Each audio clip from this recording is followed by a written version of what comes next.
Hi there, it's Karen at Corrie Papercrafts here. I'm an independent Stampin' Up demonstrator in central Scotland. Today I thought I'd show you how I made this gift box. It measures 4 inches square and it's 2 inches deep, and it has a reinforced lid as well. It only uses 2 colours of cardstock and 1 colour of ink, so if you don't have a lot of supplies, it's an easy one to make. I used the Geared Up Garage bundle, the stamp set and the Thinlits dies to make this, and they are carrying over from this year's Spring Summer catalogue into the 2019-20 annual catalogue, but they're not carrying over as a bundle. So at the minute you can buy them together and save 10%, but once the new catalogue launches at the start of June, you will have to buy them separately. So instead of the bundle at the minute costing £45.75, you will pay £20 for the stamp set and £31 for the dies, buying them separately in the new catalogue, so it will cost you £51. So if you want them, the stamp set and the dies, then I would say buy them now before the catalogue changes over. And just to let you see, this is the stamp set here. Let's check that you can actually see that without any glare. I really like this. I wasn't going to get it, and then I saw a few projects made with it and kind of fell in love with it. And I didn't actually pay for this. I got this from Sam, my team leader. She's Poodle's Papercraft, with vouchers that I'd got as rewards from her. And the dies are just gorgeous as well. So for example, this die here fits this, and obviously the car. You've got the oil can, You Jumpstart My Heart, this is the die to go with this, a little hint of a Harley Davidson kind of thing there, and lots of little cogs and wheels as well. This die here actually goes round this toolbox here. So after I've done this video, I'm actually going to have a little play with all the dies, and cut them, stamp and then cut out with the dies and see what I can make with those. So that's the bundle. I've already mounted the 2 stamps that I'm going to use to make the box, and Best Dad and Happy Father's Day are the 2 stamps that I'm using. So it's this one and this one. So let's get started. Put these out of the way just now, and I'll move my box to the side as well. So you'll need 2 pieces of card. You'll need black card for the base and white card for the lid, and I've used thick Whisper White for the lid, and I've cut the black card to 8 inches by 8 inches, and as you can see, excuse me, I've made the lid, the card for the lid, an 16th, sorry, of an inch bigger on 2 sides, and that just allows for a little bit extra room to put the lid onto the base of the box. If they were both exactly the same size, one wouldn't fit over the other.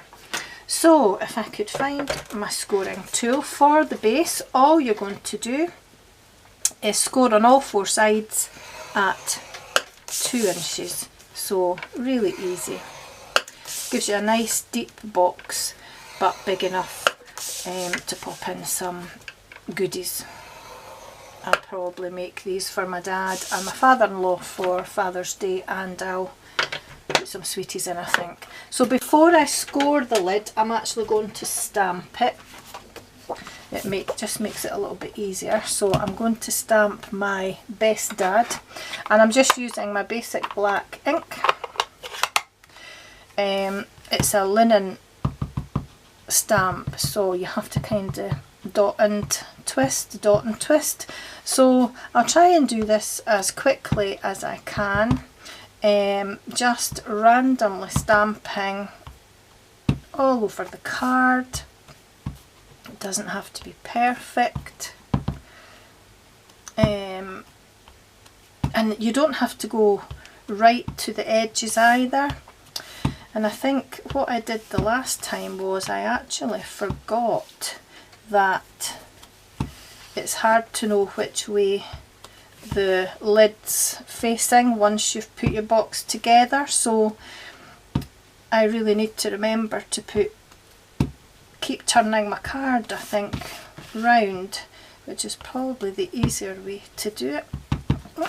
Now it's meant to have that, move that out of the way just now, it's meant to have this grungy sort of look, so it's not that I'm missing some ink as I'm doing my stamping. It's actually meant to look like that, and it's a good idea, grab a tissue, not to, oops, switch your lamp off at the same time, not to stick your nails in the ink at the same time. So I'll just turn this round again. I think that's easier because otherwise I keep forgetting to turn it round, but it's just random, there's no rhyme or reason to it. I don't want them too close together, but I don't want a lot of white space on my lid, but I'm not too worried about where the stamp actually ends up, to be quite honest with you. Put one there, move it up a bit, put one there. And although it's a reinforced lid and you're tucking these very edge parts in underneath, I like to just make sure that there's a little bit right on the edges, so that, oops daisy, so that it's not completely blank. Could probably do with another bit of stamp there anyway, and the same on this corner here. I think that'll probably do. I can't really see any other bits that I want to put a stamp on. So hopefully when I put my box together, I'll just clean my stamp off to the side here. I think I showed you this in a previous video, but my Stampin' scrub I absolutely love. Wouldn't be without it. So let me just pop that back to the side, and it helps if you dry your stamp after you've used it. So now that should be dry, actually until it does dry, what I might do is bring my Big Shot in, stamp and cut out my Happy Father's Day tab as well. You can see I've already used this to make my first box. What did I do with the dies? Here they are. So I want this one here, oops, and while we're at it actually, I think I'll just stamp, oops, the tape that holds these dies on to the backing is so strong. These were the two dies that I used, but actually, just to shake it up a little bit, I think because it went in the corner of the box, I think I might use that one because it might fit the corner of the box better. So if I can just reach and get my Big Shot, and I'll just pop it here just now. Probably would have made sense. Whoops, sorry, I just shook you a lot. Probably would have made sense to stamp my Happy Father's Day first, but where's the fun in doing it the right way? I'd rather do things the wrong way. So just make sure you don't have any fluff. Stamp that down. Again, it's meant to have a grungy look. Close this ink before I get it all over me, and I'll clean my stamp later. So Big Shot in, and I think you can see that. Yep, that looks okay. So I've got my magnetic platform a base cutting plate. I'll pop that on here actually so that I can line it up to be able to see it. I think I'll cut this and put it through the big shot kind of sideways. It's often a good idea to cut things at a slight angle, and actually I might be able to just do this in a one-up if I also cut a little piece of black card. Oops. And put the rest out of the way. And then I might be able to actually leave a smaller bit than that. That's better.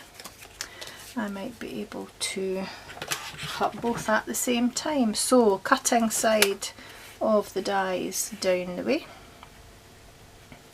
and this just fits round.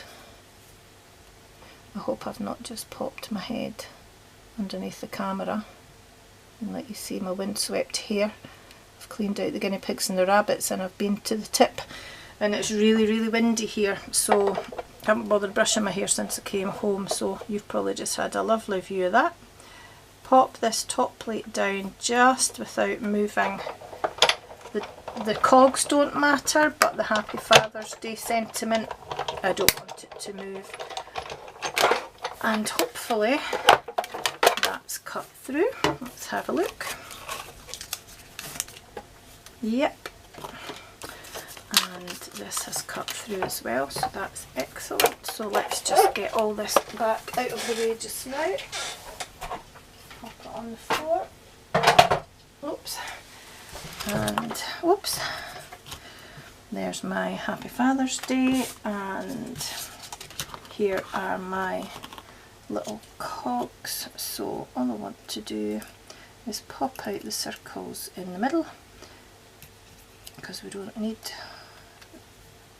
those. Don't know where they went though. And then just gently pop this out by giving it a little poke with my paper piercer, or as some people say, pokey tool, which is a very technical term. So before I lose them, I will put my dies away.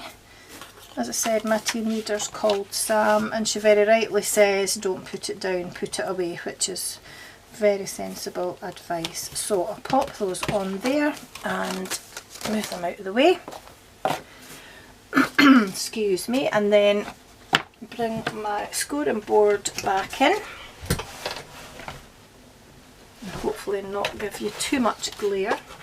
And then with this lid, because it's a reinforced lid, you want 2 score lines on each side.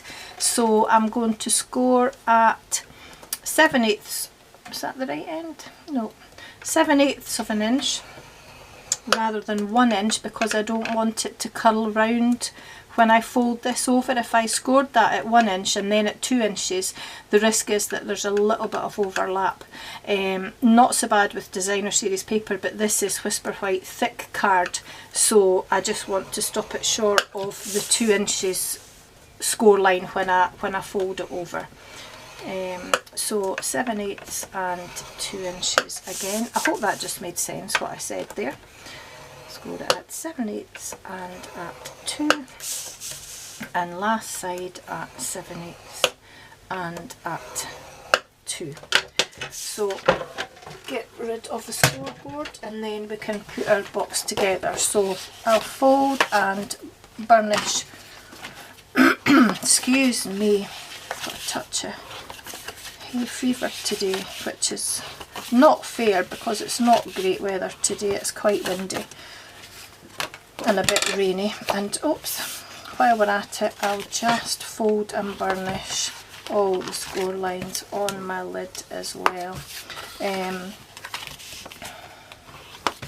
It's lovely, this thick Whisper White card. I use it a lot for boxes and my cards. If I do make a card, those who know me will tell you that I am not, excuse me, not a card maker at all. I'd much rather make a bag or a box.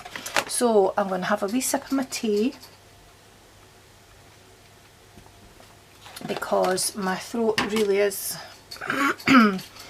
being a pain today, and I think I'm going to lose my voice. So starting at one corner, I'm going to cut up the score line to that horizontal score line that it meets, again taking the score line off as I go, and a notch here and a notch on the other side, but I sometimes find it easier on larger flaps to turn it over and start, oops, from the score line. They don't have to be exact and they don't have to be symmetrical like any other box I've made, and then I turn it round 90 degrees and I do the same again, and then I just do that on all four corners, cut up, removing the score line, oops, notch there and notch there, then turn it round again, cut up to that horizontal score line,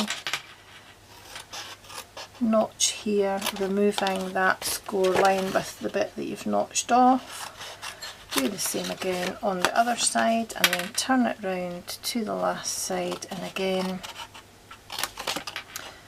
cut up to the horizontal score line, notch there and notch there. So when you're finished, you should end up with, I'm just going to move those, you should end up with something that looks like that. So a little bit of a windmill kind of looking, going that way, that way, that way and that way. So you've got a flap on all four corners, and while we're on the cutting, we'll just cut the flaps on the lid, which is slightly different because it's a reinforced lid. So you want to cut up here, again removing the score line just to give you a straight edge. Then it doesn't matter so much about this one here, you can just cut straight up the score line. Then you're going to move this bit completely and remove, oops, remove this part here, so that you've removed an L shape from here. That's not very straight, but it doesn't matter because it's going to tuck in, and notch that side and notch that side.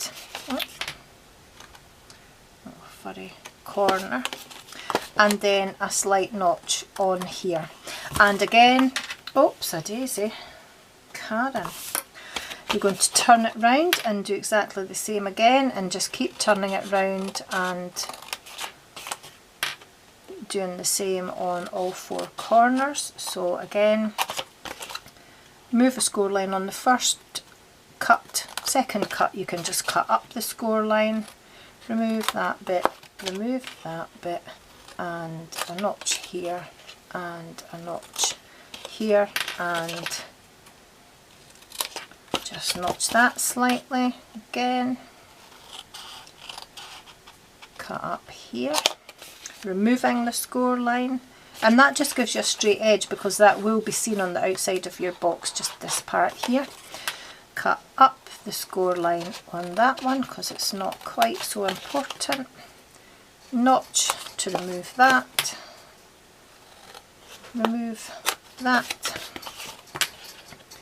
wedge there, oops, and wedge there, turn it round and do the same again on the last corner, remove the score line on that one, cut up the score line on that one, remove that completely, remove that, oops, completely, notch here, notch here,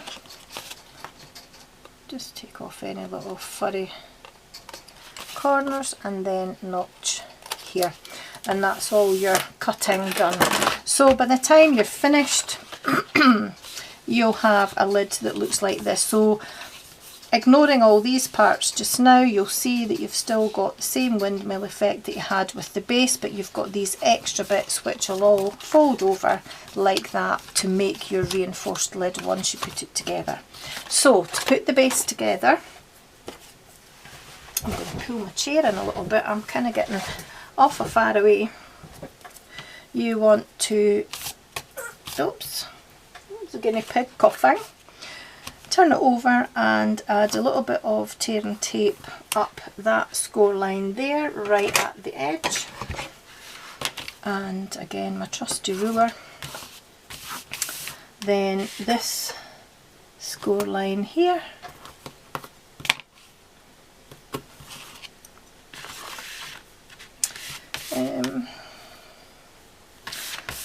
Karen, forgetting what I'm doing for a minute. Oh my goodness, that's not good. Piece of tape there, piece of tape here, and then because the flaps are quite big, I'm just going to put another bit of tape on that edge there. Just to help hold it down, because these will be in the middle of on the inside rather of the box, and I don't want them catching on anything. So a couple of bits of tape is all you need to just to hold them down and stop that from happening. Last one, piece of tape on the edge of there, and then all you need to do then is remove the backing from each piece of tape. I'll just take them all off, I'll just keep whizzing it round. There we are. And then join them together. So this straight edge on the long edge of your box is going to come up to meet this folded edge here. So you're going to do that at all four corners. The straight edge comes right, there's a bit of a mark on there. Straight edge comes up to meet the folded edge, and again, and the last one, straight edge to the folded edge. And then what you can do is just take your paper folder and give that a rub so that your corners are nice and secure. Now if you have a little bit of tape overhanging, like I just saw on one of these parts, this bit here, I just take my paper piercer and tuck it in with the sharp edge and then just press that down again, and that gets rid of any sticky out bits of tape. There's another bit here, I don't know if you can see that, so I'm just going to tuck that in and then give it a burnish. And then you want to stick your lid together. So on the side that you've done your stamping, you're going to add some tear and tape to these little flaps here. So again, this is the bit that's going to join together and be seen on the outside of your box. You don't need to add a bit of tape onto that end, because when that folds over, when your box is put together, then you're going to have things folding down on top of it, if that makes sense. So I'm just trying to match up the slanted edge of my tape with what tab to put it on. So add a couple of bits here. That's all we need to do, just along that scored edge, and then turn it over and add a piece of tape to the long edges on what essentially would be the wrong side of your box lid. So a piece along here and a piece along here.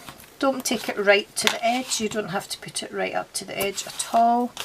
Then a piece along here, and then the last one is a piece along this edge here. And then, ignoring these flaps for now, these long ones, you want to turn it back round, just give it a bit of a burnish to make sure that tape's all stuck down and along these outside edges. And then, oh, I was on the right side, remove the backing on all these tabs here. And forget about the inside ones just now, because like the base, you're just going to bring the straight edge up to meet the folded edge, which is sometimes hard to see if you've stamped black ink right across the right across the folded edge. And do that on all four corners, just making sure that they're nice and straight, but just always bringing the straight edge to your folded edge. And again, if you want, you can just give that a little press with your bone folder just to make sure that it's nice and stuck. And then, as I said, you don't have to worry about this being a little bit loose, because once that's stuck down over the top of it, it's going to hold it down anyway. So I think I have overlapped this edge a little bit. I am definitely going to lose my voice. So take off, come on, take off the backing and just fold that down, and do the same on all four edges again, just making sure that it's nice and straight when you fold those in, and that's what gives you your nice reinforced lid. Just pop the last one in and stick it down, and again you can just give that a burnish with your paper folder. Gives you a nice crease on the outside edge of your box, and make sure that the tape's stuck down on the inside. And then the moment of truth, this should fit nice and snugly onto your box base, and when you give it a push you can feel all the air smooshing out of it. And all that's left to do then is pop a couple of dimensionals onto your Happy Father's Day and pop that into the middle of the lid of your box. And again, because I've done a better job of stamping the best dad in lots of different directions, doesn't matter which way around it goes. And then I'm trying to think, I might use some of these really small bits in between the dimensionals here, if you can see them, just to add in strategic places on, oops, did that cut all the way through, on these little cogs here. So I've got a couple of bits already from when I used it before. So you want, excuse my phone ringing, that's hopefully going to stop very shortly. And I'm not sure if that might be too wide to pop on there. It might be. I can actually see a little corner of this one, so I'm just going to snip that away a little bit just to take a bit off of that. I think that should be alright now. That should be fine. That's too small to put anything on, so that'll do me. And then I just want to take the backing off. Oh, that jumped, I don't know where it went. Take the backing off of these, and let's see what that looks like in the corner of my box. Yeah, quite like that. So there you go, that's all there is to it. Couple of Father's Day boxes, that's me all sorted for Father's Day already, and I'll pop some sweeties in them. Thanks for watching, and I will speak to you again very soon. Bye bye just now.